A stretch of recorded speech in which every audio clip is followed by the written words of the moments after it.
Good morning. 30 days, 30 promises of God. Today's day 4. Today's promise is from Genesis 28 and verse 15. And the NLT says, "What's more, I am with you, and I will protect you wherever you go. One day I will bring you back to this land. I will not leave you until I have finished giving you everything I have promised you." This is God speaking to Jacob at Bethel. Bethel means house of God, and it was named that because of this very moment. Jacob has this vision of a ladder and angels going up and coming down on it, and he says, surely this is a gateway to heaven, the house of God. And so the place became known as Bethel, the house of God, because of that. Once more, I'll read it in the CSB, Genesis 28:15. "Look, I am with you and will watch over you wherever you go. I will bring you back to this land, for I will not leave you until I have done what I promised you."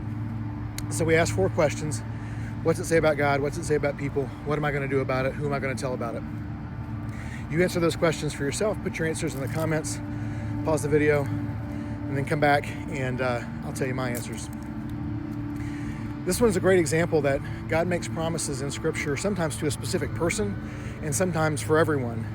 And the first half of this really is kind of to a specific person. It's to Jacob. He's telling Jacob, this land where you're on, you're going to not be here now, but when you come back, I'm going to bring you back here to stay. And that is a promise that God keeps to Jacob. But it's the second half of this that I want to focus on, because when we do Discovery Bible Study, we want to focus on timeless characteristics about the nature of God, things that are going to apply to anybody at any time. And so I focus on the second half of this verse, where God says, I'm not going to leave you until I've done what I've promised. And so this says to me that God is somebody who keeps his promises. And as we've been going over these promises the last few days, I find that very comforting to know that there's no conditions in here. There's nothing. It says nothing about what I'm going to do, only what God is going to do, that he's going to keep his promises. What it says about us as human beings is we are watched over and we are protected. Life is fragile and sometimes dangerous, but we're not going through it alone. We have the Creator watching over us, and I find that very comforting also. And when I think about what I'm going to do from this passage, I think about Jacob, who wanted this land, but he wasn't going to have it yet. But God was giving him this promise about something that was not yet, but was still certain to happen. And so I really want to trust God in the not yet.